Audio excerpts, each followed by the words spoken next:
കർത്താവിൻ്റെ നാമം വാഴ്ത്തപ്പെടുമാറാകട്ടെ. വന്നുയർന്ന നിങ്ങൾക്കെല്ലാവർക്കും വന്ദനം. റോമാലേഖനം 4-ാമത്തെ അധ്യായത്തിലേക്ക് നമ്മുടെ ശ്രദ്ധയെ നമുക്ക് കൊണ്ടുവരാം. 4-ാമത്തെ അധ്യായം റോമാലേഖനം.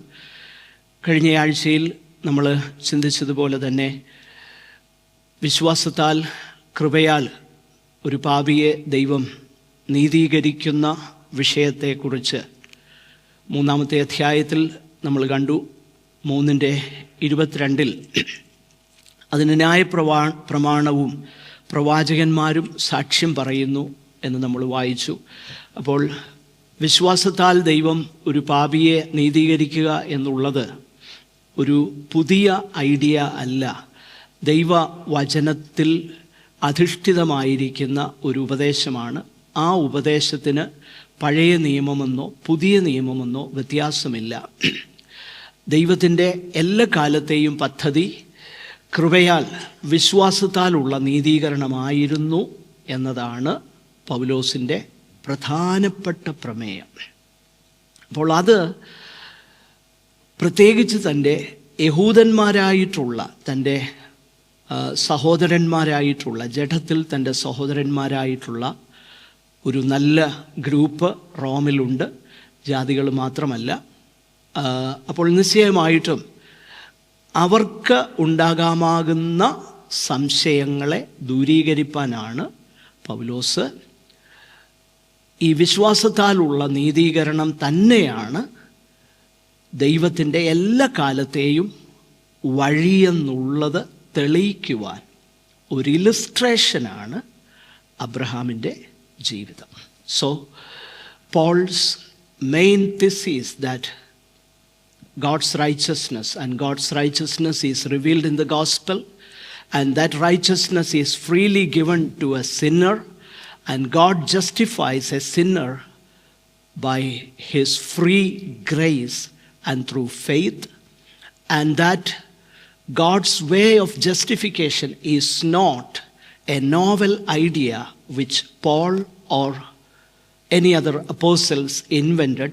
Rather, the scriptures testify to this doctrine of justification, and Paul is proving from the Old Testament, and especially from the life of Abraham, and he takes his life as an illustration from the Old Testament, and he proves in chapter 4 of Romans that God justifies a sinner freely by grace. So that is the theme of chapter 4. 4-ാമത്തെ അധ്യായത്തിൻ്റെ ആ പ്രധാനപ്പെട്ട വിഷയം അതാണെന്ന് നമ്മൾ കണ്ടു. കഴിഞ്ഞ ആഴ്ചയിൽ നമ്മൾ ശ്രദ്ധിച്ച വിഷയം അതിലെ 1 മുതൽ 8 വരെയുള്ള വാക്യങ്ങളിൽ പോൾ പറയുന്നത് നെഗറ്റീവ്ലി പറയുകയാണ്. Abraham was not justified by works. Abraham പ്രവൃത്തികളാലല്ല നീതീകരിക്കപ്പെട്ടതെന്ന് റോമാലേഖനം 1 മുതൽ അതിൻ്റെ 8 വരെയുള്ള വാക്യങ്ങളിൽ പറയുന്നു.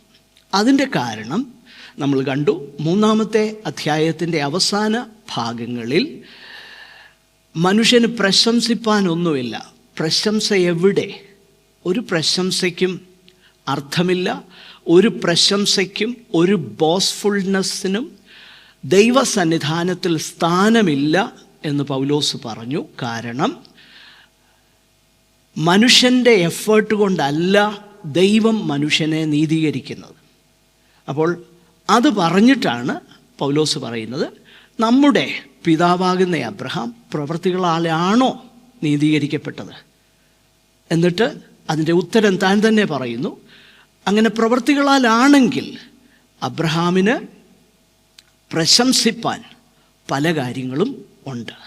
കാരണം മനുഷ്യൻ്റെ എഫേർട്ട് കൊണ്ടാണ് നീതീകരണം, ദൈവത്തിൻ്റെ രക്ഷ സാധ്യമാകുന്നതെങ്കിൽ മനുഷ്യന് പ്രശംസിക്കാനുണ്ട്. അപ്പോൾ ആ കാര്യം പോള് റൂൾ ഔട്ട് ചെയ്യുന്നതിന് പഴയ നിയമ വേദഭാഗങ്ങൾ, വിശേഷിച്ച് ഉൽപ്പത്തി പുസ്തകം 15-ാമത്തെ അധ്യായത്തിൽ പ്രവർത്തിക്കാത്തവനെങ്കിലും അബ്രഹാമിൻ്റെ പ്രവൃത്തിയാലല്ല, അഭക്തനാകുന്ന അബ്രഹാമിനെ ദൈവം നീതീകരിക്കുന്നു.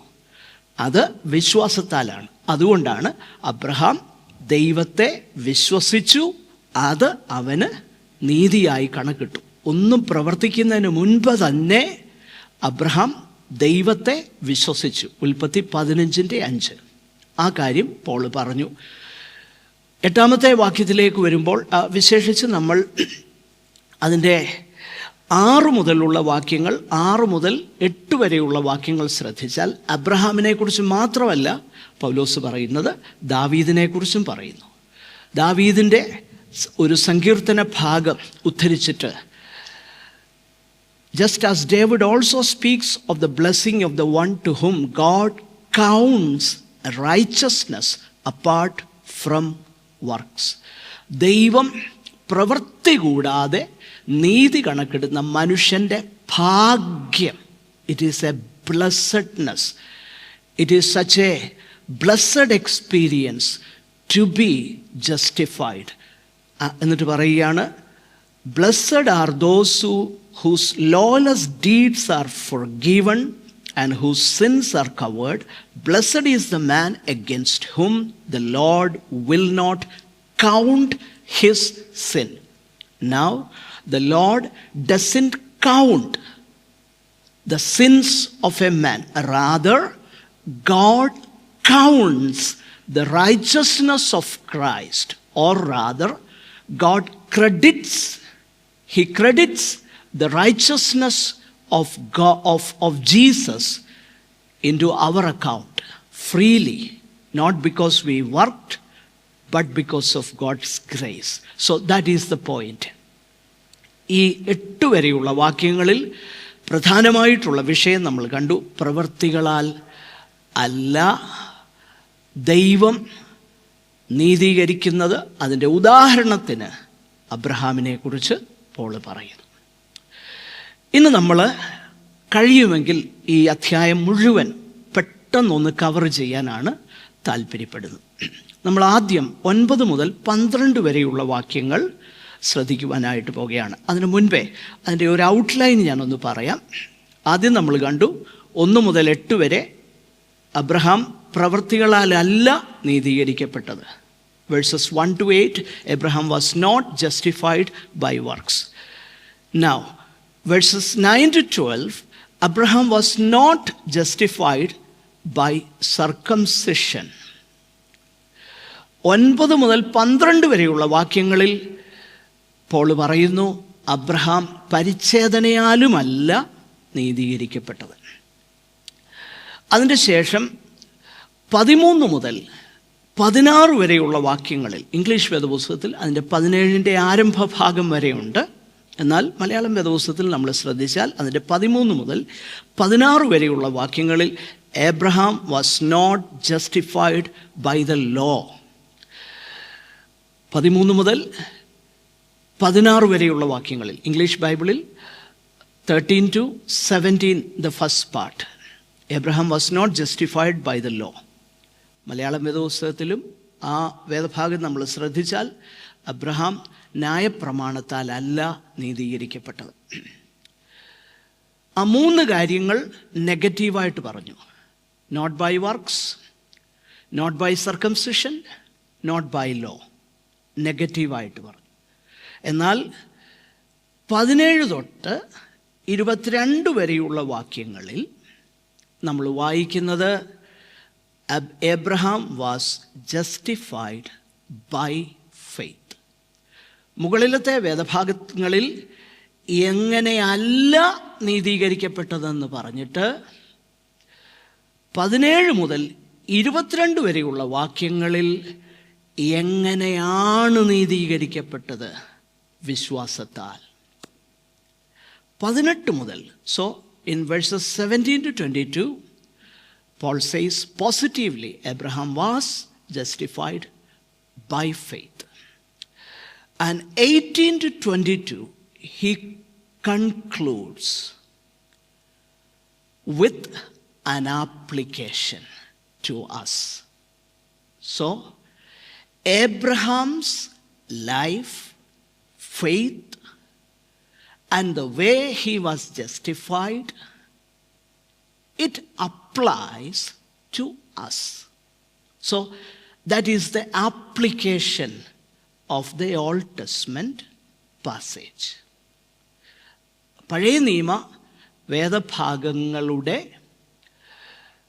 നമ്മളോടുള്ള ബന്ധത്തിൽ അതിനെ അപ്ലൈ ചെയ്യുന്ന വേദഭാഗങ്ങളാണ് അതിൻ്റെ അവസാന വാക്യങ്ങളിലുള്ളത്. Now, നമുക്ക് അടുത്ത ആ ഭാഗം, ഞാൻ ഇത്രയൊരു ഔട്ട്ലൈൻ നിങ്ങൾക്ക് തന്നത് നമ്മളെ ഗൈഡ് ചെയ്യാനുള്ള ഒരു ഔട്ട്ലൈൻ എന്നേ ഉള്ളൂ. അതുകൊണ്ട് ഒരു പക്ഷേ എല്ലാ വാക്യങ്ങളും ഞാൻ എടുത്ത് എക്സ്പോസിറ്റ് ചെയ്തില്ലെങ്കിലും പ്രധാനപ്പെട്ട വിഷയം ഒന്ന് പറഞ്ഞ് നമുക്ക് മുൻപോട്ട് പോകാം. ആദ്യമായിട്ട് നമുക്ക് അതിൻ്റെ 9 മുതൽ 12 വരെയുള്ള വാക്യങ്ങൾ പെട്ടെന്നൊന്ന് വായിക്കാം. അല്പം ചില കാര്യങ്ങൾ പറയാം. ഈ ഭാഗ്യവർണ്ണനം പരിച്ഛേദനയ്ക്കോ അഗ്രചർമ്മത്തിനും കൂടെയോ അബ്രഹാമിന് വിശ്വാസം നീതിയായി കണക്കിട്ടു എന്നല്ലോ നാം പറയുന്നത്. എങ്ങനെ കണക്കിട്ടത്? പരിച്ഛേദനയിലോ അഗ്രചർമ്മത്തിലോ? പരിച്ഛേദനയിലല്ല, അഗ്രചർമ്മത്തിലത്രേ. അഗ്രചർമ്മത്തിൽ വെച്ച് ഉണ്ടായിരുന്ന വിശ്വാസനീതിക്ക് മുദ്രയായി പരിച്ഛേദന എന്ന അടയാളം അവന് ലഭിച്ചത് അഗ്രചർമ്മത്തോടെ വിശ്വസിക്കുന്നവർക്കും കൂടെ നീതി കണക്കിടപ്പെടുവാൻ തക്കവണ്ണം താൻ അവർക്കെല്ലാവർക്കും പിതാവായിരിക്കേണ്ടതിനും പരിച്ഛേദന മാത്രം ഉള്ളവരല്ല, നമ്മുടെ പിതാവായ അബ്രഹാമിന് അഗ്രചർമ്മത്തിൽ വെച്ച് ഉണ്ടായിരുന്ന വിശ്വാസത്തെ അനുഗമിക്കുന്നവരുമായി പരിച്ഛേദനക്കാർക്ക് പിതാവായിരിക്കേണ്ടതിനും തന്നെ. Praise the Lord. അപ്പോൾ ആദ്യം പോൾ പറഞ്ഞു അബ്രഹാം പ്രവൃത്തിയാലല്ല നീതീകരിക്കപ്പെട്ടത്. ഇവിടെ പറയുകയാണ് അബ്രഹാം പരിച്ഛേദനയാലുമല്ല നീതീകരിക്കപ്പെട്ടത്. അപ്പോൾ പരിച്ഛേദനയാലല്ല നീതീകരിക്കപ്പെട്ടതെന്ന് പറയുവാൻ അതിൻ്റെ 10ാമത്തെ വാക്യം നമ്മൾ ശ്രദ്ധിച്ചാൽ പോൾ അവിടെ ചോദിക്കുന്ന ഒരു കാര്യം ഇതാണ്: how then was it counted to him? Was it before or after he had been circumcised? So Paul asks himself, if at all somebody says it was because Abraham, he was circumcised, and because of his work of circumcision, as the rabbis, Jewish rabbis taught, if at all he was justified by the act of circumcision. Paul says, if that is the case, then when was he justified? Whether he was justified before he was circumcised or after he was circumcised. Okay, അപ്പോൾ ഇവിടെ Abraham, നമുക്കറിയാം യഹൂദൻ, അവൻ വളരെ വളരെ വളരെ അഭിമാനത്തോടെ ചിന്തിക്കുന്ന ഒരു കാര്യമാണ് ദൈവം ഞങ്ങളുമായി ചെയ്ത ഉടമ്പടിയുടെ ചിഹ്നം ഞങ്ങൾ ശരീരത്തിൽ വഹിക്കുന്നു. അതുകൊണ്ട് ഒരു യഹൂദനെ സംബന്ധിച്ചിടത്തോളം അവരുടെ വിശ്വാസമെന്നുള്ളത് പരിച്ഛേദനയേറ്റ ഒരു യഹൂദൻ ഒരിക്കലും അവൻ നരകത്തിൽ പോവുകയില്ല എന്നുള്ളൊരു ചിന്ത അവർക്കുണ്ടായിരുന്നു. അപ്പോൾ they were so proud of their circumcision. ഇതിന് വലിയൊരു ആപ്ലിക്കേഷൻ ഉണ്ട്, ഞാൻ ആ ഭാഗത്തേക്ക് വരാം, നിങ്ങൾ എന്നെ ശ്രദ്ധിച്ച് കേൾക്കണം. അപ്പോൾ ഈ ഒരു ബോധം, ഈ ഒരു വലിയ അഹന്ത യഹൂദൻ്റെ മനസ്സിൽ എപ്പോഴും ഉണ്ടായിരുന്നു. പൗലോസ് ഇവിടെ പറയുന്നത് അങ്ങനല്ല. പഴയ നിയമത്തിലും ദൈവത്തിന് വേറെ വഴിയില്ലായിരുന്നു രക്ഷയ്ക്ക് ഒരു വഴിയേ ഉള്ളൂ, അത് കൃപയാലേ പറ്റുകയുള്ളൂ, അത് വിശ്വാസത്താലേ ഉള്ളൂ, അല്ലാതെ പ്രവർത്തിയാൽ ഒരുത്തനും രക്ഷപ്പെടാൻ പറ്റുകയില്ല. പൗലോസിൻ്റെ ആർഗ്യുമെൻ്റ്, യഹൂദന്മാർ പറയുന്നു അല്ല, പരിച്ഛേദനയേറ്റ യഹൂദൻ നരകാഗ്നിക്ക് അർഹനാകത്തില്ല. പൗലോസിൻ്റെ ചോദ്യം, അബ്രഹാം എപ്പോഴാണ് നീതീകരിക്കപ്പെട്ടത്? അത് പരിച്ഛേദനയ്ക്ക് മുൻപാണോ അതോ പരിച്ഛേദനയ്ക്ക് ശേഷമാണോ? അതിൻ്റെ ഉത്തരം, the answer to that question is there for everyone to see, because Abraham, according to the Jewish scriptures, chapter 15 of Genesis, it is written, verse 5, that Abraham believed God and it was credited to him as righteousness. ഉൽപ്പത്തി പുസ്തകം 15:5 Abraham ദൈവത്തെ വിശ്വസിച്ചു, അത് അവന് നീതിയായി കണക്കിട്ടു. എന്നിട്ട് പൗലോസ് ചോദിക്കുക, എപ്പോഴാണത് സംഭവിച്ചത്? പരിച്ഛേദനയ്ക്ക് ശേഷമാണോ പരിച്ഛേദനയ്ക്ക് മുൻപാണോ? ഉത്തരം, പരിച്ഛേദനയ്ക്ക് മുൻപ്. എന്തുകൊണ്ടാണ് പറയുന്നത്? 17-ാമത്തെ അധ്യായം ഉൽപ്പത്തി പുസ്തകത്തിലാണ് അബ്രഹാം പരിച്ഛേദന ഏൽക്കുന്നത്. എന്നിട്ട് അപ്പോൾ ഒരു കാര്യം വ്യക്തമാണ്, these 2 events were separated for many years. There is a span of many years between these 2 events. അബ്രഹാമിനെ ദൈവം നീതീകരിക്കുന്ന വിഷയവും പരിച്ഛേദന ഏൽക്കുന്നതും തമ്മിൽ ഒത്തിരി വർഷങ്ങളുടെ താമസമുണ്ട്. എന്നിട്ട് അതിൻ്റെ 11:1 verse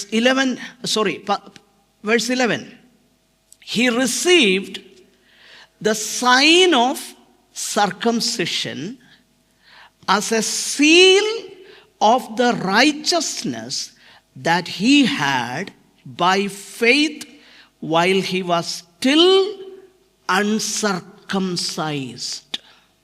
ഇല്ലേ? 11-ാമത്തെ വാക്യം ഒന്ന് വായിച്ചേ. അഗ്രചർമ്മത്തിൽ വെച്ച് ഉണ്ടായിരുന്ന വിശ്വാസനീതിക്ക് മുദ്രയായി പരിച്ഛേദന എന്ന അടയാളം അവന് ലഭിച്ചത് അഗ്രചർമ്മത്തോടെ വിശ്വസിക്കുന്നവർക്കും കൂടെ നീതി കണക്കിടപ്പെടുവാൻ തക്കവണ്ണം താൻ അവർക്ക് എല്ലാവർക്കും പിതാവായിരിക്കേണ്ടതിനും. നോക്ക്, അപ്പോൾ ഇവിടെ 2 കാര്യങ്ങൾ നമ്മൾ മനസ്സിലാക്കണം. There are 2 distinctive gifts that Abraham received from God. Number 1 is justification, and number 2 is circumcision. 2 പ്രധാനപ്പെട്ട ദാനങ്ങളാണ് അബ്രഹാമിന് ലഭിച്ചത്.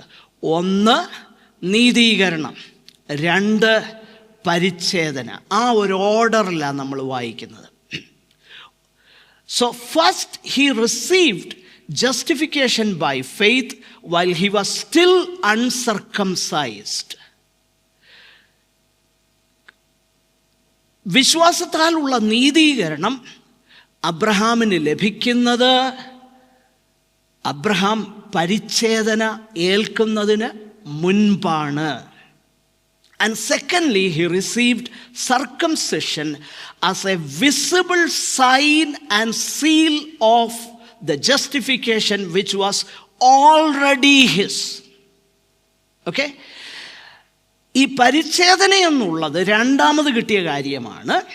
അത് ഒരു തനിക്ക് ലഭിച്ചതാകുന്ന, താൻ ഓൾറെഡി ജസ്റ്റിഫൈഡ് ആയിരുന്നു, ഓൾറെഡി തന്നെ ദൈവം നീതീകരിച്ചു. ആ നീതീകരണത്തിൻ്റെ പുറമേയുള്ള ഒരടയാളവും മുദ്രയും മാത്രമായിരുന്നു എന്ത്? സർക്കംസിഷൻ. ഓക്കെ? നൗ ഓൾദോ നമ്മൾ ചിന്തിച്ച് നോക്കിക്കഴിഞ്ഞാൽ സർക്കംസിഷൻ എന്നുള്ളത് ബാപ്റ്റിസത്തിന് സമമായിട്ട് നിൽക്കുന്ന ഒരു കാര്യമല്ല. പക്ഷെങ്കിൽ ക്രിസ്തു സഭയിൽ വിസിബിളായിട്ടുള്ള ഒരു സാക്ഷീകരണമെന്ന് പറയുന്നത് ബാപ്റ്റിസം അല്ലേ? അങ്ങനെയാണെങ്കിൽ നാം മനസ്സിലാക്കണം, first we are justified by faith and then we are baptized as a seal and sign of justification. കേൾക്കണേ, നമ്മളെ ദൈവം എന്ത് ചെയ്യുന്നു? നീതീകരിക്കുന്നു.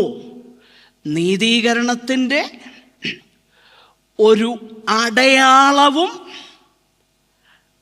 ഒരു എ സീൽ ആൻഡ് സൈൻ, ഒരടയാളവും ഒരു മുദ്രയുമാണ് ബാപ്റ്റിസം എന്നുള്ളത്. അപ്പോൾ ഇത് we must clearly distinguish between the sign and the thing signified. So we must clearly distinguish what is a sign and what does it signify. ഇത് നമ്മൾ മനസ്സിലാക്കിയില്ലെങ്കിൽ യഹൂദന്മാരുടെ ആ തെറ്റ് തന്നെ നമ്മൾ ആവർത്തിക്കുക. ബാപ്റ്റിസം എന്നുള്ളത് it points to something that has already taken place. അതെപ്പോഴും നമ്മൾ എംഫസൈസ് ചെയ്യേണ്ട ഒരു കാര്യമാണ്. ഇന്ന് പറ്റിയേക്കുന്ന ഒരു കുഴപ്പം എന്നാണെന്നറിയാമോ? വെറുതെ വെള്ളത്തിൽ മുക്കിപ്പൊക്കി എടുക്കുക. വീണ്ടും ജനിച്ചിട്ടില്ല, നീതീകരണം അനുഭവിച്ചിട്ടില്ല. പിന്നെ നേരത്തെ നമ്മൾ ഉണ്ടായിരുന്ന കൂട്ടങ്ങളിൽ പിന്നെ മാമോദീസ വെള്ളം വീണില്ലെങ്കിൽ നരകത്തിൽ പോകുമെന്ന് എങ്ങനോ ഒരു പഠിപ്പീരുണ്ട്. അത് നേരെ നമ്മൾ അതിനെ ഒന്ന് പെന്തക്കോസ്തുവൽക്കരിച്ച് ഇതിനകത്ത് കൊണ്ടുവന്നിട്ടുണ്ട്. സ്നാനപ്പെട്ടില്ലെങ്കിൽ സ്വർഗത്തിൽ പോവുകയില്ല. എങ്ങനെയാ പോവുകയില്ല? അയ്യോ, നിങ്ങളെന്നാ ഇത്ര ഗൗരവമായിട്ടിരിക്കുന്നേ? ഞാൻ ഉപദേശപ്പിച്ച ഒന്നും അല്ല പറഞ്ഞത്. യഹൂദന്മാർക്ക് പറ്റിയ അതേ കാര്യം നമ്മളിന്ന് റിപ്പീറ്റ് ചെയ്യുക. See, what does baptism signify? What has already taken place in you? നമ്മളിൽ സംഭവിച്ച ഒരു കാര്യം, അതിൻ്റെ പരസ്യമായ എക്സ്പ്രഷനാണ് ബാപ്റ്റിസം. ഞാൻ കർത്താവിനോട് കൂടെ മരിച്ചു. കർത്താവിനോട് കൂടെ മരിച്ചത് സംഭവിക്കുന്നത് നമ്മൾ വീണ്ടും ജനിക്കുമ്പോഴാണ്. എന്ന് പറഞ്ഞാൽ നാം ക്രിസ്തുവിനോടുള്ള ഏകീകരണത്തിൽ ക്രിസ്തുവിനോടൊപ്പം മരിച്ചു, ക്രിസ്തുവിനോടൊപ്പം അടക്കപ്പെട്ടു, ക്രിസ്തുവിനൊപ്പം ഉയർത്തെഴുന്നേറ്റു.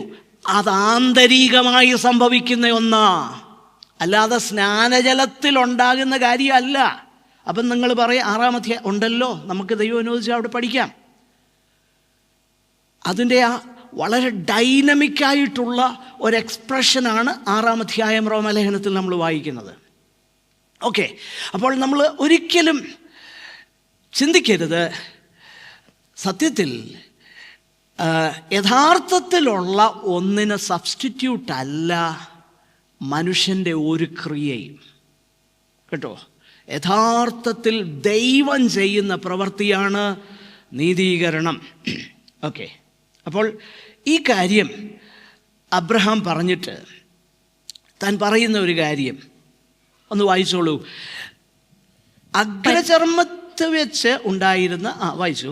അഗ്രചർമ്മത്തിൽ വെച്ചുണ്ടായിരുന്ന വിശ്വാസനീതിക്ക് മുദ്രയായി പരിച്ഛേദന എന്ന അടയാളം അവന് ലഭിച്ചത് അഗ്രചർമ്മത്തോടെ വിശ്വസിക്കുന്നവർക്കും കൂടെ നീതി കണക്കിടപ്പെടുവാൻ തക്കവണ്ണം. അപ്പോൾ ഇവിടെ ആ പരിച്ഛേദന എന്ന കാര്യം അപ്രസക്തമാകുകയാണ്. ആ ആക്ട്, അതായത് യഹൂദനോട് ദൈവം ചെയ്ത ആ ഉടമ്പടിയുടെ ഒരു ചിഹ്നമായിരുന്നു പരിച്ഛേദന. പൗലോസ് ഇപ്പോൾ പറയുക അത് അപ്രസക്തമായി. കാരണം എന്താ? അബ്രഹാമിനെ ദൈവം നീതീകരിച്ചത് എപ്പോഴാ? വിശ്വസിച്ചപ്പോൾ. എപ്പോൾ? നമ്മളിപ്പോൾ ചിന്തിക്കുന്നത് പരിച്ഛേദനയെക്കുറിച്ചാണ്. പരിച്ഛേദനയ്ക്ക് മുൻപിലായിരുന്നു. പിന്നീട് അബ്രഹാം എന്ത് ചെയ്തു? അതിൻ്റെ ഒരു സീലെന്നായി, അതായത് അഗ്രചർമ്മത്തിൽ വെച്ച് ഉണ്ടായിരുന്ന വിശ്വാസനീതിക്ക് മുദ്രയായി പരിച്ഛേദന എന്ന അടയാളം അവന് ലഭിച്ചു. അങ്ങനെ ലഭിച്ചപ്പോൾ അതിൻ്റെ ആപ്ലിക്കേഷൻ പറയുക, അഗ്രചർമ്മത്തോടെ വിശ്വസിക്കുന്നവർക്കും കൂടെ നീതി കണക്കിടുവാൻ തക്കവണ്ണം താൻ അവർക്ക് എല്ലാവർക്കും അപ്പോൾ അബ്രഹാം ആരുടെ പിതാവാ? സത്യത്തിൽ വിശ്വാസികളുടെ പിതാവാ. മനസ്സിലായോ? അപ്പോൾ അബ്രഹാം എന്തുകൊണ്ട് നമ്മുടെ പിതാവായിരിക്കുന്നു? പൗലോസ് അതിൻ്റെ കാരണം അവിടെ പറഞ്ഞേ. കാരണം അബ്രഹാമിൻ്റെ മക്കളെന്ന് വിളിക്കപ്പെടാൻ ഒറ്റ കാര്യം മതി, വിശ്വാസം. ദൈവത്തിൽ അബ്രഹാം എങ്ങനെ വിശ്വസിച്ചോ അതുപോലെ നമ്മൾ വിശ്വസിക്കുമ്പോൾ നമ്മളും ആരാകുന്നു?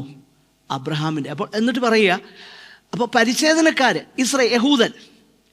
യഹൂദനും അബ്രഹാമിൻ്റെ സന്തതി, ജാതികളും അബ്രഹാമിൻ്റെ സന്തതി. ഓക്കെ, ഇനിയും യഹൂദനിൽ ആരാണ് അബ്രഹാമിൻ്റെ സന്തതി? 12-ാമത്തെ വാക്യം ഒന്ന് വായിച്ചു. പരിച്ഛേദന മാത്രമുള്ളവരല്ല. ആ വാക്ക് ശ്രദ്ധിക്കണം. പരിച്ഛേദന മാത്രമുള്ളവരല്ല. മാത്രം എന്ന വാക്കൊന്ന് അണ്ടർലൈൻ ചെയ്തോണം. പരിച്ഛേദന മാത്രം എന്ന് പറഞ്ഞാൽ വിശ്വസിക്കാതെ പരിച്ഛേദനയേറ്റാൽ അവൻ ആരാകുന്നില്ല? അബ്രഹാമിൻ്റെ സന്തതി ആകുന്നില്ല. ഓക്കെ, അതാണ് താൻ പറയുന്നത്. പരിച്ഛേദന മാത്രമുള്ളവരല്ല. ഇംഗ്ലീഷിൽ പറഞ്ഞേക്കുന്നത് to make him the father of the circumcised who are not merely circumcised. He doesn't discount that. Let it be there. അതവിടെ ഇരിക്കട്ടെ. പക്ഷെങ്കിൽ they are not merely circumcised. പരിശോധന മാത്രമുള്ളവരല്ല, പക്ഷെങ്കിൽ but who also walk in the footsteps of the faith that our father Abraham had before he was circumcised. അതായത് പരിച്ഛേദന മാത്രമുള്ളവരല്ല, നമ്മുടെ പിതാവായ അബ്രഹാമിന് അഗ്രചർമ്മത്തിൽ വെച്ച് ഉണ്ടായിരുന്ന വിശ്വാസത്തെ അനുഗമിക്കുന്നവരാരൊക്കെ ഉണ്ടോ, അത് പരിച്ഛേദന ഏറ്റവരായാലും കൊള്ളാം, പരിച്ഛേദന ഏക്കാത്തവരായാലും കൊള്ളാം, അബ്രഹാമിൻ്റെ വിശ്വാസം ഉണ്ടോ, അവനാണ് എന്ത് ചെയ്യുന്നത്? നീതീകരിക്കപ്പെടുന്നത്. ഓക്കെ, നമ്മൾ പെട്ടെന്ന് മുൻപോട്ട് പോകട്ടെ. ഞാൻ അടുത്ത ആ ഭാഗത്തേക്ക് പോകാൻ നമുക്ക് മുൻപോട്ട് പോകാം. അടുത്തതായിട്ട് അതിൻ്റെ 13 മുതൽ 16 വരെയുള്ള വാക്യങ്ങൾ, മലയാളത്തിൽ 16 വരെ, ഇംഗ്ലീഷിൽ അതിൻ്റെ 17ൻ്റെ ആരംഭം കൂടെ ഉണ്ട്. In Malayalam it is only 13 to 16 and in English the first part of 17 also includes in this paragraph. Okay, now please read. ലോകാവകാശിയാകും എന്നുള്ള വാഗ്ദാനം അബ്രഹാമിനോ അവന്റെ സന്തതിക്കോ ന്യായപ്രമാണത്താലല്ല വിശ്വാസത്തിന്റെ നീതിയാലല്ലോ ലഭിച്ചത്. എന്നാൽ ന്യായപ്രമാണമുള്ളവർ അവകാശികളെങ്കിൽ വിശ്വാസം വ്യർത്ഥവും വാഗ്ദാനം ദുർബലവും എന്ന് വരും. ന്യായപ്രമാണമോ കോപത്തിന് ഹേതുവാകുന്നു. ന്യായപ്രമാണമില്ലാത്തിടത്ത് ലംഘനവുമില്ല. അതുകൊണ്ട് കൃപാദാനം എന്ന് വരേണ്ടതിന് വിശ്വാസത്താൽ അത്രേ അവകാശികളാകുന്നത്. വാഗ്ദാനം സകല സന്തതിക്കും ന്യായപ്രമാണമുള്ളവർക്ക് മാത്രമല്ല അബ്രഹാമിന്റെ വിശ്വാസമുള്ളവർക്കും കൂടെ ഉറപ്പാകേണ്ടതിന് തന്നെ. നോക്കുക, ഇവിടെ മൂന്നാമതായിട്ട് പോൾ പറയുന്ന ഒരു കാര്യം, Abraham was not justified by the law. Abraham ന്യായപ്രമാണത്താലുമല്ല നീതീകരിക്കപ്പെട്ടത്. ഓക്കെ, ന്യായപ്രമാണത്താലല്ല അബ്രഹാം നീതീകരിക്കപ്പെട്ടത് എന്നുള്ള കാര്യം പോള് പറയുവാനായിട്ട് താൻ ഉപയോഗിക്കുന്ന ഒരു കാര്യം നിങ്ങൾ ശ്രദ്ധിച്ചാൽ, ആ 13ാമത്തെ വാക്യത്തിൽ നമ്മളിങ്ങനെ വായിക്കുന്നു, ലോകാവകാശിയാകും എന്നുള്ള വാഗ്ദത്തം അബ്രഹാമിനോ അവൻ്റെ സന്തതിക്കോ ന്യായപ്രമാണത്താലല്ല ന്യായപ്രമാണത്താലല്ല, വിശ്വാസത്തിൻ്റെ നീതിയാലല്ലോ ലഭിച്ചത്. അപ്പോൾ ഈ വാഗ്ദത്തം എന്താ? ഏത് പ്രോമിസാ ദൈവം അബ്രഹാമിന് കൊടുത്തത്? അബ്രഹാം എന്തായിത്തീരും? ലോകത്തിൻ്റെ അവകാശിയാകും. അതാണ് വാഗ്ദത്തം. നമ്മൾ പ്രത്യേകം അതൊന്ന് ഡിസ്റ്റിങ്ക്വിഷ് ചെയ്യണം. കാരണം ഈ വേദഭാഗം എടുത്തിട്ട് ചില പ്രോസ്പെരിറ്റി ടീച്ചേഴ്സ് ഇതങ്ങ് ഭയങ്കരമായിട്ട് ഔട്ട് ഓഫ് പ്രപ്പോർഷൻ, എനിക്കത് എക്സ്പ്ലെയിൻ ചെയ്യാനുള്ള സമയം ഇന്നിട്ടില്ല. അവർ പറയാറുണ്ട് ലോകത്തിൻ്റെ അവകാശിയാകും. എന്താണ് വാഗ്ദത്തം? എന്തായിരിക്കാം പൗലോസ് ഉദ്ദേശിക്കുന്നത്? നമുക്കറിയാം, മുകളിൽ പറഞ്ഞ കാര്യം ഉൽപ്പത്തി പുസ്തകം 15-ാം അധ്യായത്തിലെ കാര്യമാണ്. അബ്രഹാം ദൈവത്തെ വിശ്വസിച്ചു, അതവന് നീതിയായി കണക്കിട്ടു. ഓക്കെ, ഉൽപ്പത്തി 15-5 ഒന്ന് വായിച്ചേ. 15-5 അതേ ഭാഗത്ത് നിന്ന്. പിന്നെ യഹോവ അവനെ പുറത്തു കൊണ്ടുചെന്ന്, നീ ആകാശത്തേക്ക് നോക്കുക, നക്ഷത്രങ്ങളെ എണ്ണുവാൻ കഴിയുമെങ്കിൽ എണ്ണുക എന്ന് കൽപ്പിച്ചു. നിന്റെ സന്തതി ഇങ്ങനെയാകും എന്നും അവനോട് കൽപ്പിച്ചു. നോക്കുക, അപ്പോൾ ഏതാണ് വാഗ്ദത്തം? ഈ കോണ്ടെക്സ്റ്റിൽ നമ്മൾ ചിന്തിച്ചാൽ, പ്രത്യേകിച്ച് പൗലോസിൻ്റെ ആ ഫ്രൈസ് നമ്മൾ മനസ്സിലാക്കണം.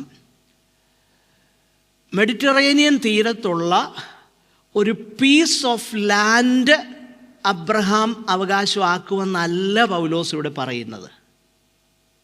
ഓക്കെ, കേട്ടെ, എല്ലാവരും കേട്ടെ, ശ്രദ്ധിച്ച് കേട്ടെ. മെഡിറ്ററേനിയൻ കടലിൻ്റെ തീരത്തുള്ള ഒരു ചെറിയ ഭൂപ്രദേശം അബ്രഹാം അവകാശമാക്കുമെന്നല്ല പറഞ്ഞത്. ആ വാഗ്ദത്തം എപ്പോഴാണ് കൊടുത്തതെന്നറിയാമോ? 12-ാമത്തെ അധ്യായത്തിലാണ്. ആ വാഗ്ദത്തം കൊടുത്തത് 12-ാമത്തെ അധ്യായത്തിലാണ്. ഇവിടെ 15-ാം അധ്യായം ഉൽപ്പത്തിയിൽ പ്രതിപാദിക്കുന്ന അബ്രഹാം വിശ്വാസത്താൽ അവൻ ദൈവത്തെ വിശ്വസിച്ചു, അതവന് നീതിയായി കണക്കിട്ടു എന്ന് പറയുന്ന ആ വിഷയത്തോട് ബന്ധിപ്പിച്ച് പൗലോസ് പറയുകയാണ്, അബ്രഹാം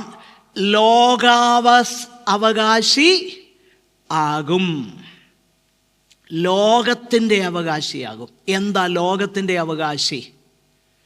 ദൈവം അബ്രഹാമിന് കൊടുത്ത പ്രോമിസ് എന്നറിയാമോ? നിന്റെ സന്തതി എങ്ങനാകും? നോക്കിയേ, 15-5. നീ ആകാശത്തേക്ക് നോക്കുക, നക്ഷത്രങ്ങളെ എണ്ണുവാൻ കഴിയുമെങ്കിൽ എണ്ണുക എന്ന് കൽപ്പിച്ചു. നിന്റെ സന്തതി ഇങ്ങനെയാകും. നോക്കുക, ഇൻന്യൂമറബിൾ ആകും നിന്റെ സന്തതി. ദൈവം കൊടുക്കുക ഒരു വാഗ്ദത്തം. ആ വാഗ്ദത്തത്തെക്കുറിച്ചാണ് പൗലോസ് ഇവിടെ പറയുന്നത്. ഇനിയും ഈ വാഗ്ദത്തം, ഇതിന് ആത്മീകമായ നിവൃത്തി മാത്രമല്ലുള്ളത്.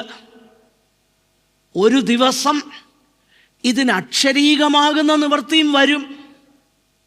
അതിൻ്റെ കാര്യം എന്താണെന്നറിയാമോ? ഇതൊരു മിശിഹൈക വാഗ്ദത്തമാണ്.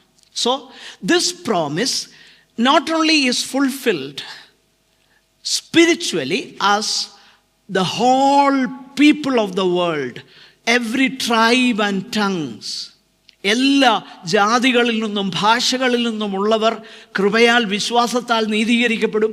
അബ്രഹാമിൻ്റെ സന്തതി എണ്ണിക്കൂടാത്തവണ്ണം വലുതായിരിക്കും. ആ ആത്മീകമാകുന്ന കാര്യം മാത്രമല്ല ഇവിടെ ഉള്ളത്, പിന്നെ ഇതൊരു മെസ്സിഹൈകമാകുന്ന വാഗ്ദത്തം കൂടെയാണ്. ഒരു വാക്യം നമുക്കൊന്ന് വായിക്കാം പെട്ടെന്ന്. സങ്കീർത്തനം 2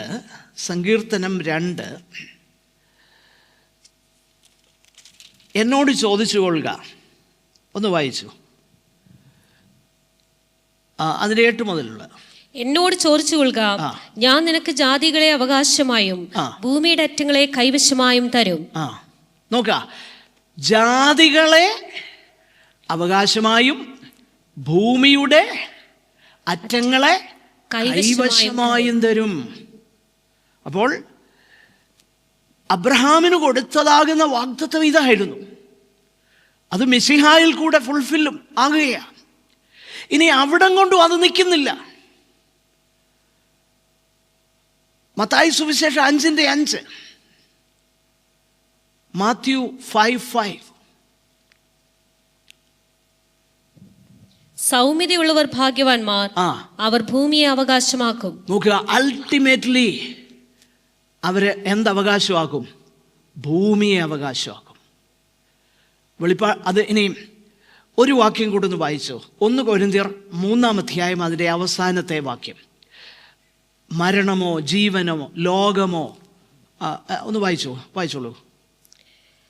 നിങ്ങളോ ക്രിസ്തുവിനുള്ളവർ, ക്രിസ്തു ദൈവത്തിനുള്ളവൻ.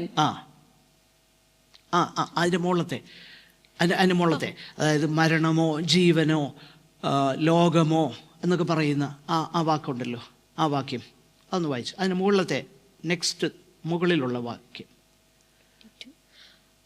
പൗലോസോ അപ്പല്ലോസോ, കേഫാവോ ലോകമോ ജീവനോ, കേഫാവോ ലോകമോ ജീവനോ, മരണമോ ഇപ്പോഴുള്ളതോ വരുവാനുള്ളതോ സകലവും നിങ്ങൾക്കുള്ളത്. നിങ്ങളോ ക്രിസ്തുവിനുള്ളവർ. അപ്പൊ അൾട്ടിമേറ്റ്ലി പിന്നെ നമുക്കറിയാം, വെളിപ്പാട് പുസ്തകത്തിലേക്ക് വരുമ്പോൾ 21-ാമത്തെ അധ്യായത്തിലേക്ക് വരുമ്പോൾ അത് ലിറ്ററലി ഫുൾഫിൽ ആകുക. ഓക്കെ, എന്നാ അത് നിവർത്തിക്കപ്പെടാൻ പോകുന്നതെന്നറിയാമോ? കർത്താവ് മടങ്ങി വരുമ്പോഴാണ്, ഇപ്പോഴല്ല. പ്രോസ്പെരിറ്റിക്കാർക്ക് പറ്റിയ പ്രശ്നം എന്നാണെന്നറിയാം, അത് ഇപ്പോഴാണെന്നാണ് അവർ പറയുന്നത്. നോ, അല്ല, അത് ഫുൾഫിൽ ആകാൻ പോകുന്നേ ഉള്ളൂ. പക്ഷേ ഫുൾഫിൽ ആകും, ഒരിക്കൽ ഫുൾഫിൽ ആകും. ഈ ഭൂമി ആരുടേതാകുമെന്നറിയാവോ? ദൈവമക്കളുടേതാ. എൻ്റെ പ്രിയപ്പെട്ടവരെ, നമ്മൾ ഈ ഭൂമിയിൽ തന്നെയാണ്. കാരണം ആ പുതിയ യെരൂശലേം എങ്ങോട്ടാണ് ഇറങ്ങി വരുന്നതെന്നറിയാവോ? ഇങ്ങോട്ടാണ് ഇറങ്ങി വരുന്നത്.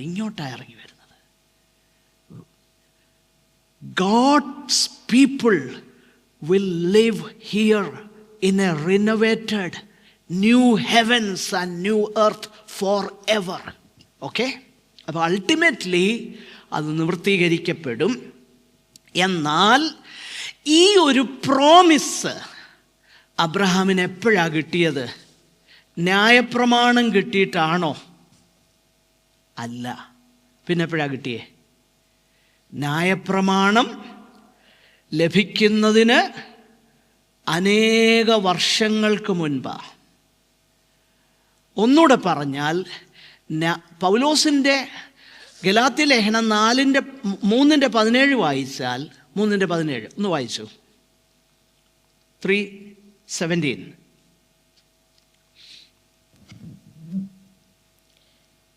ഞാൻ പറയുന്നതിന്റെ താല്പര്യമോ 430 ആണ്ട് കഴിഞ്ഞിട്ടുണ്ടായ ന്യായപ്രമാണം വാഗ്ദാനത്തെ നീക്കുവാൻ തക്കവണ്ണം അത് ദൈവം മുൻപ് ഉറപ്പാക്കിയ നിയമത്തെ ദുർബലമാക്കുന്നില്ല. നോക്കുക, അപ്പം ന്യായപ്രമാണം കിട്ടുന്നതിന് പൗലോസിന്റെ ഭാഷയിൽ പറഞ്ഞ 430 വർഷം മുമ്പേ ദൈവം എന്തോ കൊടുത്തു? പ്രോമിസ് കൊടുത്തു, വാഗ്ദത്തം കൊടുത്തു. ഓക്കെ, അപ്പോൾ അബ്രഹാം, പൗലോസ് പറയുക, ന്യായപ്രമാണത്താലല്ല നീതീകരിക്കപ്പെട്ടത്. അതിൻ്റെ കാരണം ദൈവം അബ്രഹാമിന് വാഗ്ദത്തം കൊടുക്കുന്നത് ന്യായപ്രമാണം കിട്ടുന്നതിന് എത്രയോ നൂറ്റാണ്ടുകൾക്ക് മുൻപാ. അന്നാണ് അബ്രഹാമിനെ ദൈവം എന്ത് ചെയ്തത്? നീതീകരിച്ചത്. അല്ലാതെ ന്യായപ്രമാണം വന്ന ശേഷം അല്ല. ഓക്കെ, ഇനി നമ്മൾ ആ കാര്യം മുൻപോട്ട് പെട്ടെന്ന് ഞാൻ പറഞ്ഞു പോകട്ടെ. എന്നിട്ട് അടുത്ത വാക്യം. അതുകൊണ്ട് കൃപാദാനം എന്ന് വരേണ്ടതിന് വിശ്വാസത്താൽ അത്രേ അവകാശികളാകുന്നത്. വാഗ്ദാനം സകല സന്തതിക്കും. അതിന്റെ മുകളിലുള്ള ഒരു വാക്യം കൂടെ വായിച്ചു. അതായത് ന്യായപ്രമാണം 15-ാം വാക്യം. എന്നാൽ ന്യായപ്രമാണമുള്ളവർ അവകാശികളെങ്കിൽ വിശ്വാസം വ്യർത്ഥവും വാഗ്ദാനം ദുർബലവും എന്ന് വരും. ന്യായപ്രമാണമോ? അപ്പോൾ പറയുന്ന കാര്യം, ന്യായപ്രമാണത്താലാണ് അവകാശിയായതെങ്കിൽ പിന്നെ വിശ്വാസത്തിനും പ്രോമിസിനും ഒന്നും വലിയ അർത്ഥമില്ല. അതങ്ങ് ആനൽഡായി. അതാ പോളിൻ്റെ. പൗലോസ് പറയാനോ അങ്ങനല്ല. എന്നിട്ട് 15-ാം വാക്യം, ന്യായപ്രമാണമോ കോപത്തിന് ഹേതുവാകുന്നു. For the law brings wrath. Why? ന്യായപ്രമാണം എന്തിനാ കോപത്തിന് ഹേതുവാകുന്നേ? നിങ്ങൾ പറ. നമുക്ക് ചെയ്യാൻ പറ്റുകയില്ല. മനസ്സിലായോ? ന്യായപ്രമാണം കോപത്തിന് ഹേതുവാകുന്നതിൻ്റെ കാരണം ന്യായപ്രമാണത്തിൻ്റെ നീതി നിവർത്തിക്കാൻ എനിക്കും നിങ്ങൾക്കും പറ്റുകയില്ല. അന്നേരം അതെന്താകും? നമ്മൾ ന്യായപ്രമാണം എപ്പോഴും എന്ത് ചെയ്യുക? ലംഘിക്കുക. അങ്ങനെ ലംഘിക്കുമ്പോൾ നമ്മൾ എവിടായിപ്പോൾ? കോപത്തിൻ്റെ കീഴില. എന്നിട്ട് പറയുക, ന്യായപ്രമാണം ഇല്ലാത്തടത്ത് ലംഘനമില്ല. എന്നിട്ട് അടുത്ത വാക്യം, 16-ാം വാക്യം, അതുകൊണ്ട് കൃപാദാനം എന്ന് വരേണ്ടതിന്. അതുകൊണ്ട്, എന്തുകൊണ്ട്? ന്യായപ്രമാണം അനുസരിച്ചാണെങ്കിൽ ആരും നീതീകരിക്കപ്പെടുകയില്ല. എന്നാൽ നീതീകരണമെന്നുള്ളത് കൃപാദാനമെന്നു വരേണ്ടതിന്. നോക്കിയേ ആ വാക്കുകൾ: കൃപ, ദാനം, വിശ്വാസം, അവകാശം, വാഗ്ദത്തം. നോക്കിയേ, അബ്രഹാമിൻ്റെ വിശ്വാസം ആർക്കൊക്കെയുണ്ടോ ആ വിശ്വാസം എന്താ? അബ്രഹാം ദൈവത്തെ വിശ്വസിച്ചു, അത് അവന് നീതിയായി കണക്കിട്ടു. കാരണം law turns sin into transgression because we deliberately or unknowingly trespass, and transgression provokes God's wrath. So therefore nobody will be justified by the works of the law. It is only because of promise, and when we take that promise for what it is, and by faith we trust God's word, we are freely, as a free gift, we have been justified. എത്ര മനോഹരമായിട്ടാണ് Paul അവിടെ ആ കാര്യം പറയുന്നത്. അടുത്ത വിഷയത്തിലേക്ക് നമുക്ക് പെട്ടെന്ന് എന്നിട്ട് പറയുകയാണ്. അതിൻ്റെ 16-ാമത്തെ വാക്യത്തിൽ, that is why it depends on faith in order that the promise may rest on grace and be guaranteed to all his offspring, not only to the adherent of the law, but also to the one who shares the faith of Abraham, who is the father of us all. അപ്പോൾ there is no distinction. If by faith everybody is on the same level, because everybody is equal before God, it is only by faith. വിശ്വാസത്താൽ, കൃപയാൽ മാത്രം ആകട്ടെ. ഇനിയും അടുത്ത വിഷയത്തിലേക്ക് നമുക്ക് പെട്ടെന്ന് പറഞ്ഞ് എൻ്റെ വാക്കുകളെ ഞാൻ അവസാനിപ്പിക്കാം. അതിൻ്റെ 17 മുതലുള്ള വാക്യങ്ങൾ നമ്മൾ ശ്രദ്ധിച്ചാൽ പോൾ ഇവിടെ പറയുന്ന ഒരു കാര്യം, എബ്രഹാം വാസ് ജസ്റ്റിഫൈഡ്. ആ വാക്യം ഒന്ന് വായിച്ചു, 17 മുതൽ 22 വരെയുള്ള വാക്യങ്ങൾ പെട്ടെന്നൊന്ന് വായിക്കാം. മരിച്ചവരെ ജീവിപ്പിക്കുകയും ഇല്ലാത്തതിനെ ഉള്ളതിനെ പോലെ വിളിക്കുകയും ചെയ്യുന്നവനായി താൻ വിശ്വസിച്ച ദൈവത്തിന്റെ ദൃഷ്ടിയിൽ അവൻ നമുക്കെല്ലാവർക്കും പിതാവാകേണ്ടതിന് തന്നെ ഞാൻ നിന്നെ ബഹുജാതികൾക്ക് പിതാവാക്കി വെച്ചു എന്ന് എഴുതിയിരിക്കുന്നുവല്ലോ. നിന്റെ സന്തതി ഇവണ്ണമാകും എന്ന് അരുളി ചെയ്തിരിക്കുന്നത് പോലെ താൻ ബഹുജാതികൾക്ക് പിതാവാകും എന്നവൻ ആശയ്ക്ക് വിരോധമായി ആശയോടെ വിശ്വസിച്ചു. അവൻ ഏകദേശം 100 വയസ്സുള്ളവനാകയാൽ തൻ്റെ ശരീരം നിർജീവമായി പോയതും സാറയുടെ ഗർഭപാത്രത്തിന് നിർജീവത്വം ഗ്രഹിച്ചിട്ടും വിശ്വാസത്തിൽ ക്ഷീണിച്ചില്ല. ദൈവത്തിൻ്റെ വാഗ്ദാനത്തിൽ അവിശ്വാസത്താൽ സംശയിക്കാതെ വിശ്വാസത്തിൽ ശക്തിപ്പെട്ട് ദൈവത്തിന് മഹത്വം കൊടുത്തു. അവൻ വാഗ്ദാനം ചെയ്തത് നിവർത്തിപ്പാനും ശക്തൻ എന്ന് പൂർണ്ണമായി ഉറച്ചു. അതുകൊണ്ട് അതവന് നീതിയായി കണക്കിട്ടു. നോക്കുക, അപ്പോൾ ഇത്രയും പൗലോസ് പറഞ്ഞതെല്ലാം നെഗറ്റീവായിട്ടായിരുന്നു. മോളി പറഞ്ഞു, അബ്രഹാം പ്രവർത്തികളാലല്ല നീതീകരിക്കപ്പെട്ടത്. രണ്ടാമതായിട്ട് പറഞ്ഞു പരിച്ഛേദനയാലല്ല നീതീകരിക്കപ്പെട്ടത്. മൂന്നാമതായിട്ട് പറഞ്ഞത് കാര്യം നമ്മൾ ശ്രദ്ധിച്ചു, ന്യായപ്രമാണത്താലല്ല, കാരണം അത് അനേക നൂറ്റാണ്ട് കഴിഞ്ഞിട്ടാണ് നൽകപ്പെട്ടത്. പിന്നെ അബ്രഹാം എങ്ങനെയാണ് നീതീകരിക്കപ്പെട്ടത്? he simply responded to the promise of God, and that response was based on faith. Simply he responded to the promise of God. ദൈവം ഒരു പ്രോമിസ് കൊടുത്തു, ആ പ്രോമിസിന് മറുപടിയായിട്ട് വിശ്വാസത്താൽ ദൈവം പറഞ്ഞത് അബ്രഹാം വിശ്വസിച്ചു. ഇനി ഈ അബ്രഹാമിൻ്റെ വിശ്വാസത്തെക്കുറിച്ച് നമ്മൾ ശ്രദ്ധിച്ചാൽ, why faith is reasonable. I know it is A contradictory term. നമ്മൾ ചിന്തിക്കുമ്പോൾ അത് കോൺട്രഡിക്ഷനായിട്ട് തോന്നും. കാരണം ഫെയ്ത്ത് എന്ന് പറഞ്ഞാൽ റീസണബിൾ അല്ല എന്നുള്ളൊരു ചിന്ത പലർക്കും ഉണ്ട്. പക്ഷെങ്കിൽ നമ്മളൊരു കാര്യം മനസ്സിലാക്കണം, നിശ്ചയമായിട്ടും ഫെയ്ത്ത് റീസണിൻ്റെ അപ്പുറം പോകുന്നതാ, വിശ്വാസം യുക്തിയുടെ അപ്പുറം പോകുന്നതാ. പക്ഷെങ്കിൽ വിശ്വാസം എന്നുള്ളത് യുക്തിക്ക് നിരക്കുന്നതാണ്. അതിൻ്റെ കാരണം എന്നാ? വിശ്വാസം എന്നുള്ളത് യുക്തിക്ക് നിരക്കുന്നതാണ് എന്ന് നാം പറയുവാൻ ഉള്ള കാരണം, അബ്രഹാം എന്തുകൊണ്ടാണ് ദൈവത്തെ വിശ്വസിച്ചത്? 2 പ്രധാനപ്പെട്ട കാരണങ്ങൾ അവിടെ ഉണ്ട്. ഓക്കെ, നമ്മൾ ഈ വിശ്വാസം എന്നൊക്കെ പറഞ്ഞാൽ പലരും നമ്മൾ ഉണ്ടാക്കുന്ന ഒരു കാര്യമായിട്ടാണ് പറയുന്നത്. അങ്ങനല്ല വേദപുസ്തകം പഠിപ്പിക്കുക. നിങ്ങളവിടെ ഒന്ന് ശ്രദ്ധിച്ചേ. അബ്രഹാം എന്തുകൊണ്ട്, അബ്രഹാമിന് ദൈവം ഒരു പ്രോമിസ് കൊടുത്തു. ആ പ്രോമിസ് എന്താ? നിന്റെ സന്തതി ആകാശത്തിലെ നക്ഷത്രങ്ങളെ പോലെ ആകും. അതാ പ്രോമിസ്. ന്യായപ്രമാണം കിട്ടുന്നതിന് മുമ്പേ അബ്രഹാം അത് എന്ത് ചെയ്തു? വിശ്വസിച്ചു. അപ്പോൾ അങ്ങനെ വിശ്വസിച്ചത് എന്തുകൊണ്ടാണ് അബ്രഹാം വിശ്വസിച്ചത്? അതിൻ്റെ ഉത്തരം ആ പൗലോസ് ഇവിടെ നൽകുന്നത്. നിങ്ങൾ ശ്രദ്ധിച്ചു നോക്കിയാൽ ആ വേദഭാഗം ഇങ്ങനെയാണ്. He believed, verse 17, who gives life to the dead and calls into existence the things that do not exist.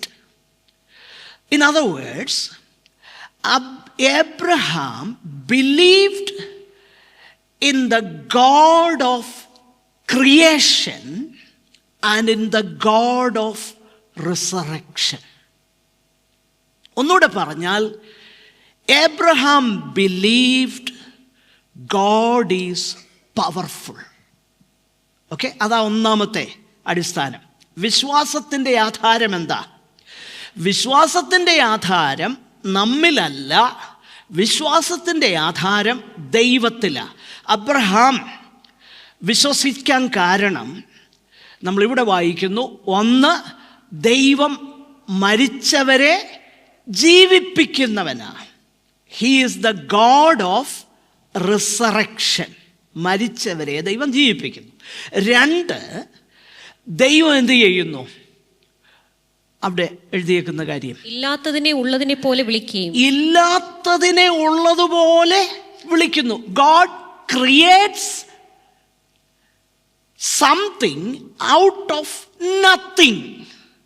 Okay, ഇല്ലായ്മയിൽ നിന്നാണ് ദൈവം എന്ത് ചെയ്യുന്നത്? സൃഷ്ടിക്കുന്നത്. അപ്പോൾ ഒന്നാമത്തെ അബ്രഹാമിൻ്റെ വിശ്വാസത്തിൻ്റെ ആധാരം ഗോഡ് ഈസ് പവർഫുൾ എന്ന് പറഞ്ഞാൽ, ദൈവമാണോ പറഞ്ഞത്? ദൈവം പറഞ്ഞെങ്കിൽ ദൈവം അത് ചെയ്യാൻ ശക്തിയുള്ളയാളാണ്. ഇനി രണ്ടാമത്തെ കാര്യം എന്താ? അബ്രഹാമിൻ്റെ വിശ്വാസത്തിൻ്റെ ആധാരം ഗോഡ്സ് ഫെയ്ത്ത്ഫുൾനെസ്. ഇത് 2 ഇമ്പോർട്ടൻ്റാണ്. 1, God is powerful. 2, God is faithful. മനസ്സിലാകാൻ വേണ്ടി പറയാം. നിങ്ങൾക്ക് 1 കോടി രൂപയുടെ കടം ഉണ്ടെന്നിരിക്കട്ടെ. 1 കോടി രൂപയുടെ കടം. അപ്പം ഞാൻ നിങ്ങളോട് വന്ന് പറയുക, വിഷമിക്കണ്ട, ഞാൻ അങ്ങോട്ട് തീർത്തേക്കാം. നിങ്ങൾ എന്നെ വിശ്വസിക്കൂ?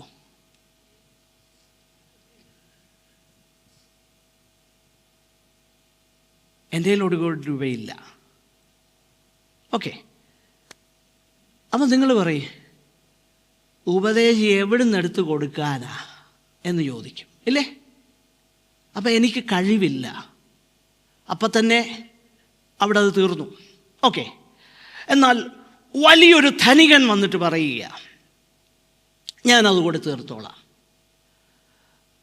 അപ്പം നിങ്ങൾ എന്തു ചെയ്യും? ശരിയാ, അദ്ദേഹം കൊടുത്തു തീർക്കാമെന്ന് പറഞ്ഞാൽ അദ്ദേഹത്തിന് അതിനെന്തുണ്ട്? കഴിവുണ്ട്. പക്ഷേ കഴിവുണ്ടെന്ന് പറഞ്ഞത് കൊണ്ട് കാര്യം സോൾവ് ആകുന്നില്ല. കാരണം മനുഷ്യൻ്റെ പ്രശ്നം എന്നാണെന്നറിയോ? മനുഷ്യൻ പറയും, പക്ഷേ എന്ത് ചെയ്യല? പ്രവർത്തിക്കുകയല്ല. ചിലപ്പം എല്ലാ മനുഷ്യരും എന്തല്ല, പറയുന്ന പോലൊന്നും ചെയ്യുന്നവരല്ല. പക്ഷെ ദൈവത്തിൻ്റെ സവിശേഷത എന്താ?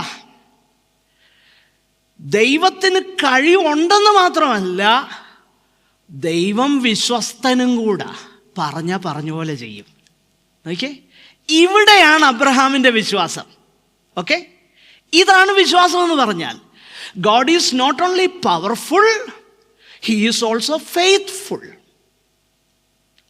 That is the basis of faith.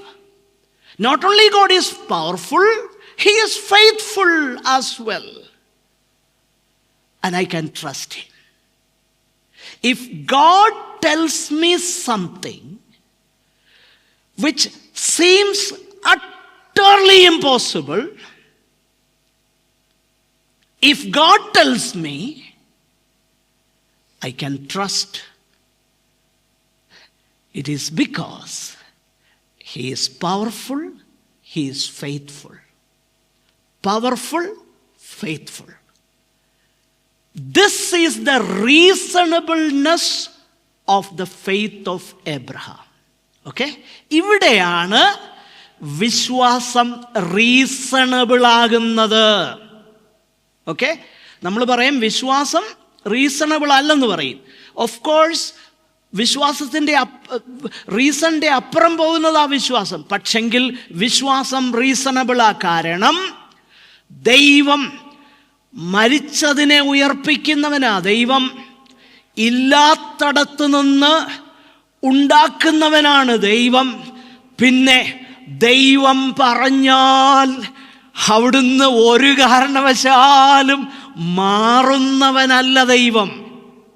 നോക്കിക്കേ, അതാണ് വിശ്വാസം. എന്നിട്ട് നിങ്ങൾ താഴോട്ടൊന്ന് ശ്രദ്ധിച്ച് നോക്കിക്കഴിഞ്ഞാൽ ഇന്നത്തെ വിശ്വാസം പോലെ അല്ല അബ്രഹാമിൻ്റെ വിശ്വാസം.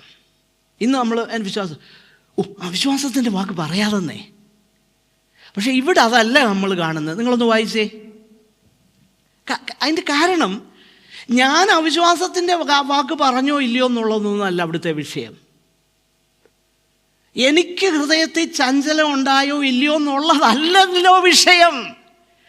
ഞാൻ സ്വപ്നം കണ്ടോ ഇല്ലയോ എന്നുള്ളതല്ല വിഷയം. പിന്നെ ദൈവം പറഞ്ഞോ എന്നുള്ളതാ വിഷയം. നിങ്ങൾക്ക് മനസ്സിലായോ? ഇതാ വിശ്വാസം. അല്ലാതെ നമ്മളിന്ന് കേൾക്കുന്ന പോലെ പോസിറ്റീവ് തിങ്കിങ് അല്ല വിശ്വാസം. ഇത് എത്ര പറഞ്ഞാലും പെന്തക്കോസ്തുകാരുടെ തലയിൽ കയറുകയില്ല. പക്ഷെങ്കിൽ വേദപുസ്തകം അങ്ങനെയാ പറയുന്നത്. Faith is not positive thinking.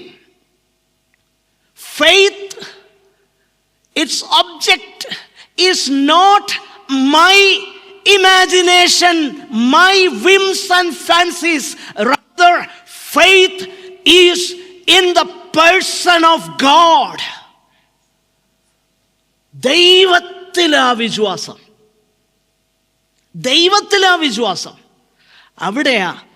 നിങ്ങളൊന്ന് ശ്രദ്ധിച്ചേ, ആ വാക്യം നിങ്ങൾ താഴോട്ട് വായിച്ച് നോക്കിക്കഴിഞ്ഞാൽ ദൈവത്തിന്റെ വാഗ്ദാനത്തിൽ അവിശ്വാസത്താൽ സംശയിക്കാതെ വിശ്വാസത്തിൽ ശക്തിപ്പെട്ട് ദൈവത്തിന് 18-ാം വാക്യം കൂടെ ഒന്ന് വായിച്ചേ. നിന്റെ സന്തതി ഇവണ്ണമാകും എന്ന് അരുളി ചെയ്തിരിക്കുന്നത് പോലെ താൻ ബഹുജാതികൾക്ക് പിതാവാകും എന്ന് അവൻ ആശയ്ക്ക് വിരോധമായി ആശയോടെ വിശ്വസിച്ചു. മറ്റൊരു അടുത്ത വിഷയം പറയുന്നത് അവൻ ആശയ്ക്ക് വിരോധമായി. അവിടെ നമ്മൾ വായിക്കുന്നത് ഇങ്ങനെയാണ്, in hope he believed against hope. NIV പറയുന്നത് he faced the fact. The fact is just in front of him. He faced it. Okay? ആ ഫാക്റ്റ് ഫേസ് ചെയ്യുക. എന്താ ഫാക്റ്റ്? അടുത്ത വാക്യം. അവൻ ഏകദേശം 100 വയസ്സുള്ളവനാകിയാൽ അവന്റെ ശരീരം നിർജീവമായി പോയതും സാറയുടെ നമ്മൾ ഇന്ന് കേൾക്കുന്ന പോലെ എനിക്ക് സകലവും കഴിയും, അങ്ങനൊന്നും അല്ല. He faced. No, that is the fact. അത് ഫാക്റ്റാ. സാറായുടെ ഇൻകേപ്പബിലിറ്റി, തൻ്റെ നിർജീവത്വം, ഇത് രണ്ടും ഫേസ് ചെയ്യുക. ഇത് രണ്ടും ഫേസ് ചെയ്തിട്ട് അതിൻ്റെ മറുവശത്ത് ഒരു ഭാഗത്ത് ഈ ഫാക്റ്റ് അല്ല എഴുതുന്നു, ലെഡ്ജറിൻ്റെ ഒരു വശത്ത് ദൈവത്തിൻ്റെ പ്രോമിസ് എഴുതുന്നു. എന്നിട്ട് ബാലൻസ് കണക്ക് കൂട്ടിച്ച് പറഞ്ഞു, this is what is important. This is the fact, but who God is. വസ്തുത ഇതാണ്, പക്ഷേ ദൈവം പറഞ്ഞത്, ദൈവമാരാ? ദൈവമാണോ പറഞ്ഞത്? ഞാൻ ഒരു കാര്യം പറയട്ടെ. ഇത് അബ്രഹാം ഫേസ് ചെയ്തിട്ട് ആ ഫാക്റ്റ് മുമ്പിൽ നിൽക്കുമ്പം അബ്രഹാം റീസൺ ചെയ്തു. പോൾ പറയുക, നിർജീവത്വം ഗ്രഹിച്ചു. ഇതെല്ലാം ഫാക്റ്റായിട്ട് നിൽക്കുമ്പം അതില്ല എന്ന് പറയുകയല്ല, അതുണ്ട്. ഇറ്റ് ഈസ് ദർ, അങ്ങനെ ഉണ്ട്. അങ്ങനെ നിൽക്കുമ്പോൾ അബ്രഹാം പറയുക, പക്ഷേ ദൈവം പറഞ്ഞിട്ടുണ്ട്, നിന്റെ സന്തതി ആകാശത്തിലെ നക്ഷത്രങ്ങളെ പോലെ ആകുമെന്ന് പറഞ്ഞിട്ടുണ്ടല്ലോ. അതാണ് വിശ്വാസം. What God said and who God is. ദൈവം ആരാകുന്നു, ദൈവമെന്ത് പറഞ്ഞു. മറക്കരുത്, അതിൻ്റെ രണ്ട് അടിസ്ഥാനം. ഒന്ന്, ഗോഡ് ഈസ് പവർഫുൾ, മരിച്ചവരെ ഉയർപ്പിക്കുന്നു, God of the resurrection and God of creation. രണ്ട്, God's faithfulness. He is faithful to fulfil what he said. പറഞ്ഞത് ചെയ്യുന്ന വിശ്വസ്തനാ ദൈവം. എന്നിട്ട് പറയുകയാണ്, താഴോട്ട് വായിച്ച്, അത് എനിക്കറിയാം സമയം തീർന്നു. നിർജീവത്വം ഗ്രഹിച്ചിട്ടും വിശ്വാസത്തിൽ ക്ഷീണിച്ചില്ല. ദൈവത്തിന്റെ വാഗ്ദാനത്തിൽ അവിശ്വാസത്താൽ സംശയിക്കാതെ വിശ്വാസത്തിൽ ശക്തിപ്പെട്ട്. നോക്കണം, അവിടെ പല കാര്യങ്ങളും നമ്മൾ മനസ്സിലാക്കുന്നുണ്ട്. വീക്ക് ഫെയ്ത്ത് ഉണ്ട്, ബലപ്പെടുന്ന വിശ്വാസമുണ്ട്, ഇതെല്ലാം ഉണ്ട്. വീക്ക് ഫെയ്ത്ത് ഉണ്ട്. അപ്പോൾ വീക്ക് ഫെയ്ത്ത് ഗ്രോ ചെയ്യുന്ന ഫെയ്ത്താണ്, ഒക്കെ ഉണ്ട്. പക്ഷേ എബ്രഹാം എന്ത് ചെയ്തു? He was strengthened in his faith and gave glory to God. അപ്പം എങ്ങനെയാണ് ദൈവത്തിന് മഹത്വം കൊടുത്തത്? ഫാക്റ്റ് ഫേസ് ചെയ്തപ്പോൾ, യഥാർത്ഥ വസ്തുത ഫേസ് ചെയ്തപ്പോൾ അതുണ്ടെന്ന് തന്നെ മനസ്സിൽ ആക്കിക്കൊണ്ട്, എന്നാൽ ദൈവം പറഞ്ഞല്ലോ എന്ന് അബ്രഹാം ദൈവത്തിൽ ആശ്രയിച്ചപ്പോൾ ആര് മഹത്വപ്പെട്ടു? ദൈവം മഹത്വപ്പെട്ടു. ഇങ്ങനെയാ ദൈവം മഹത്വപ്പെടുന്നത്. നമുക്ക് ഇമ്പോസിബിളായിട്ടുള്ളത് ദൈവത്തിന് ചെയ്യാൻ പറ്റുമെന്ന്. പക്ഷെ പലപ്പോഴും എന്താ പ്രശ്നമെന്ന് അറിയാമോ? നമുക്കതിന് മനസ്സില്ലാത്തതുകൊണ്ട്. ഞാനെന്തായി പറയുന്നേ? നമ്മൾ പറയും ഒരു ഇത് പറയുമ്പോഴേ ഒരു പ്രാക്ടിക്കൽ ആപ്ലിക്കേഷൻ ഒന്നും വേണ്ടേ? അതിന് വേണ്ടിയിട്ടാണ് ഞാൻ പറയും, എൻ്റെ അപ്പൻ മുൻകോപിയായിരുന്നു, എൻ്റെ വല്യപ്പൻ മുൻകോപിയായിരുന്നു, എൻ്റെ വല്യപ്പനും മുൻകോപിയായിരുന്നു, എനിക്കും ഇച്ചിരി മുൻകോപമൊക്കെ ഉണ്ട്. വല്ലോ മനസ്സിലായോ? ആഹാ, എന്നെ രക്ഷിക്കാൻ കഴിയുന്ന ദൈവത്തിന്, പാപത്തിൻ്റെ ശിക്ഷയിൽ നിന്ന് എന്നെ രക്ഷിക്കാൻ കഴിയുന്ന ദൈവത്തിന് എൻ്റെ മുൻകോപം മാറ്റാൻ കഴിയത്തില്ലെന്ന് പറഞ്ഞാൽ അതെന്തോ ദൈവമാണ് ഞാൻ സേവിക്കുന്ന ദൈവം? വല്ലതും മനസ്സിലായോ? There is application. ഇവിടെയാണ് ഫെയ്ത്ത് വർക്ക് ചെയ്യുന്നത്. ഇനിയും താഴോട്ട് പറഞ്ഞേ, എനിക്കറിയാം സമയം 3 മിനിറ്റ് കൂടെ. അവൻ വാഗ്ദാനം ചെയ്തത് നിവർത്തിപ്പാനും ശക്തൻ എന്ന് പൂർണ്ണമായി ഉറച്ചു. അതുകൊണ്ട് അതവന് നീതിയായി കണക്കിട്ടു. നോക്കിയേ, അതുകൊണ്ട് അവനത് നീതിയായി കണക്കിട്ടെന്ന്. അപ്പം ഇങ്ങനെയാണ് നീതി. എന്നിട്ട് അത്രയും പറഞ്ഞു നിർത്തിയേച്ച് ഈ പറഞ്ഞതൊന്നും കേവലമായിട്ട് അബ്രഹാമിന് ഒരു സന്തതിയില്ലായിരുന്നു, ദൈവം അവന് സന്തതിയെ കൊടുത്തു എന്നുള്ള സ്റ്റോറി അല്ല ഇവിടെ പറയുന്നത്. പിന്നെന്താ?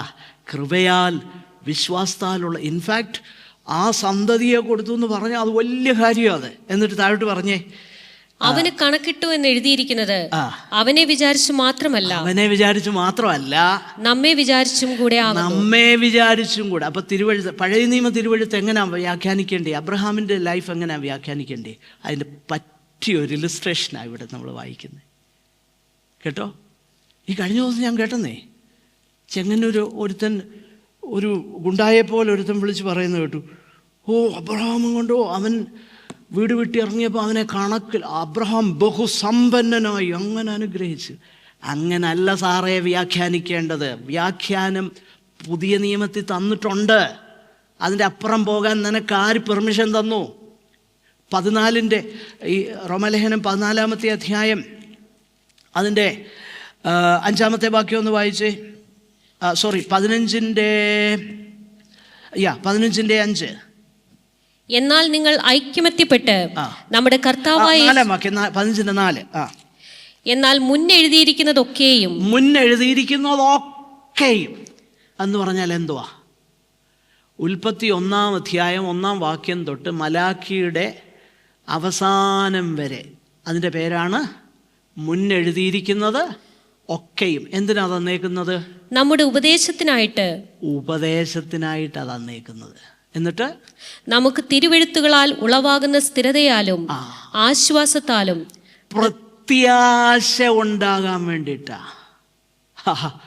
ഇപ്പൊ ഈ ജീവിത സാഹചര്യത്തിൽ കടന്നു പോകുമ്പോൾ, പണ്ടുകാലത്ത് അവരോട് ദൈവം വാഗ്ദത്തം ചെയ്ത് ദൈവം നിവർത്തിച്ചില്ലേ എന്ന് കാണുമ്പോൾ, ക്രിസ്തുവേശുവിൽ കൂടെ വീണ്ടെടുക്കപ്പെട്ട എന്നോട് ദൈവം എന്നെ അങ്ങ് കൊണ്ടുചെന്ന് എത്തിക്കും, എൻ്റെ പ്രത്യാശയുണ്ടല്ലോ.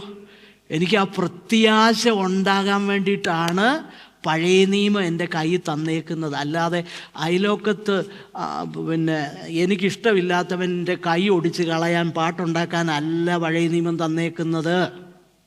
അല്ല, അതിനു വേണ്ടിയിട്ടല്ല.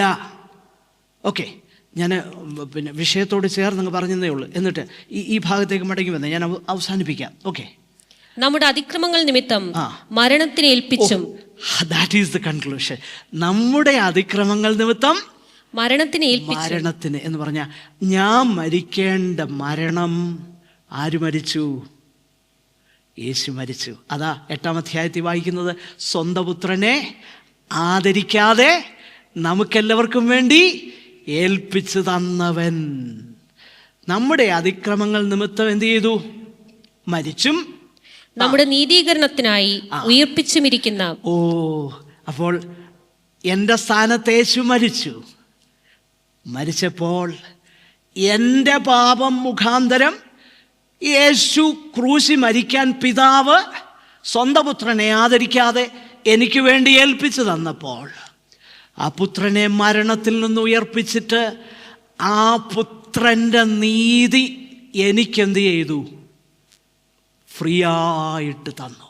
നോക്കിയേ, നമ്മുടെ കർത്താവായ യേശുവിനെ മരിച്ചവരിൽ നിന്ന് ഉയർപ്പിച്ചവരിൽ വിശ്വസിക്കുന്ന നമുക്കും കണക്കിടുവാനുള്ളതാകയാൽ തന്നെ. How amazing is God's mercy. How beautiful is God's way of salvation. And there is only one way, faith, grace. Freely by faith, justified by faith. നമ്മുടെ കണ്ണുകളെ അടയ്ക്കാം, നമുക്ക് വീണ്ടും പ്രാർത്ഥിക്കാം.